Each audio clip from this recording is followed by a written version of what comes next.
So by the end of the stream, you'll at least know a little bit more about 3 ways that you can get exposure to these type of investments. So let's get started with taking a look at, first up, UFO. All right, let me remove this and we're going to go back to sharing this chart here. Okay, so this is UFO. It is the Procure Space ETF. Current share price $56.25. Year to date, it's up 45.54%. It's been around since 2019. It has 54 different holdings here. And so a great way to get started with investing into any group. You're not forcing yourself to bet on one company's performance, as always, which is why we love ETFs around here. So these companies are satellites, rockets, Earth exploration from space.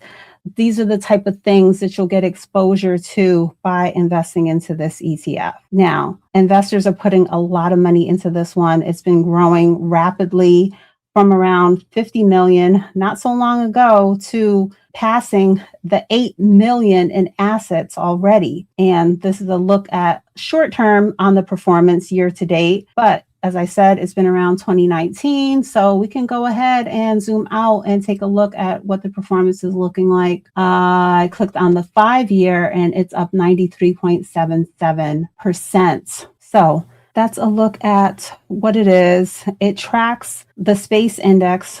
It's recently updated how it's going to go about its rules and adding new investments. So when big companies like SpaceX hit with that IPO, they'll be able to quickly add this when it goes public. So for beginners, this means that UFO is built to stay focused on pure space, not get diluted by other stuff. But make sure that you are keeping up with the best performing investments in this realm. Okay, so now let's take a look at our second ETF, and I'm going to go to another screen that's going to show us some analytics of all of them against each other. Now, this is ARKX, which is Space and Defense Innovation ETF. Now, as I said, when we see ARK, we think Cathie Wood. And when it comes to this one, it is a more actively managed, innovation-heavy ETF. So this one is different. It's not pure space only. So Cathie Wood and her team invest into space exploration, but you're going to also get mixed in here robotics, AI, 3D printing, sensors, autonomous technology, and defensive. So it's broader. It gives more of the future of technology when it comes to this area. So, but it also includes that space that people are very interested in having exposure to when it comes to their investments. We'll take a look at the holdings when I switch over, but the performance has been solid. Year to date, it's up 16.77%. And I'm going to also zoom out on this one. This one's been around since 2021 and has 34 different holdings in it.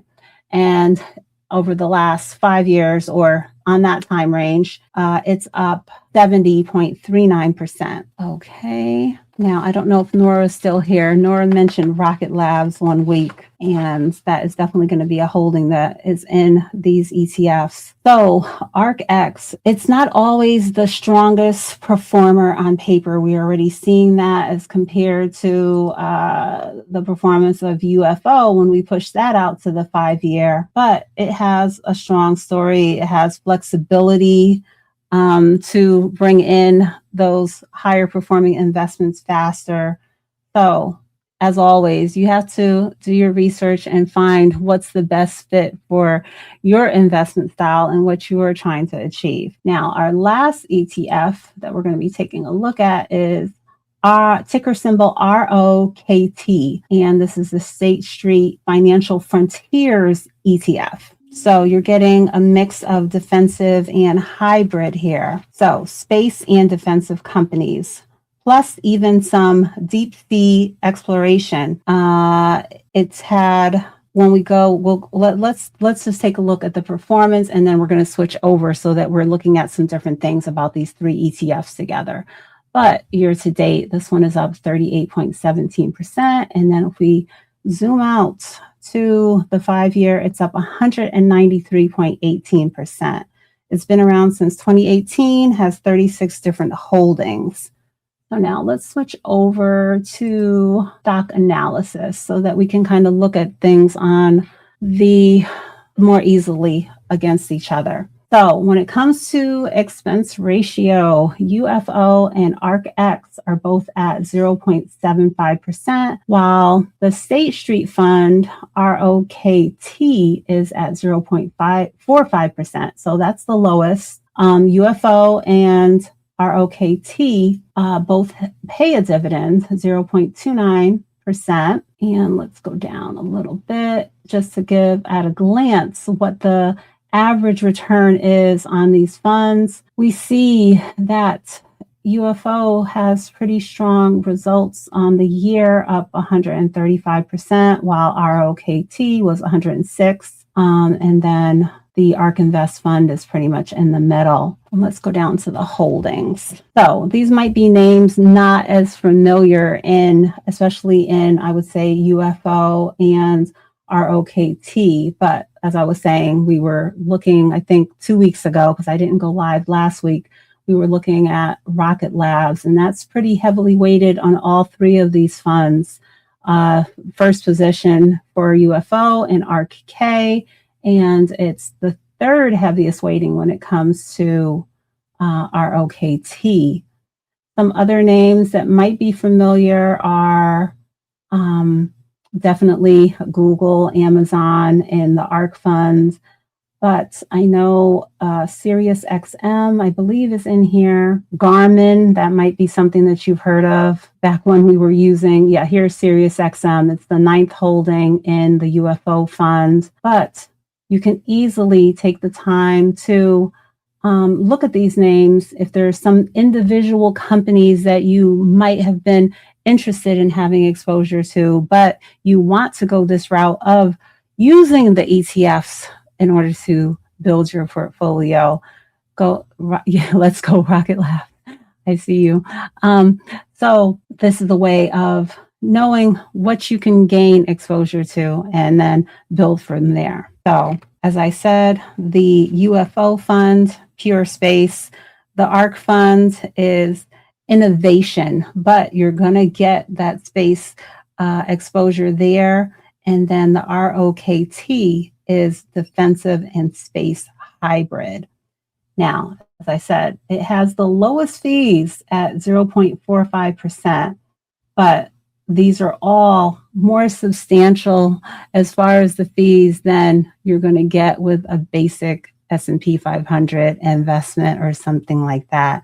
And I have a breakdown on a little bit with the expenses. So I created this thinking of for the 0.015%, that is my expense ratio on my FXAIX, which is an S&P 500 investment that is one of my foundational investments that I hold when it comes to my retirement accounts. So I use this to give you guys just a visual of $1,000 invested, $10,000, and $100,000.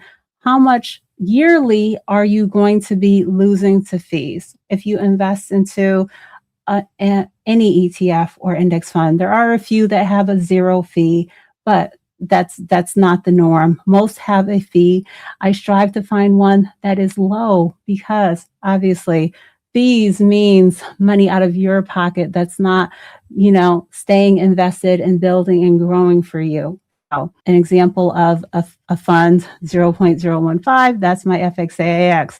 0.03%, that's an example based off of something that many of us might have, like a VTI or a VOO.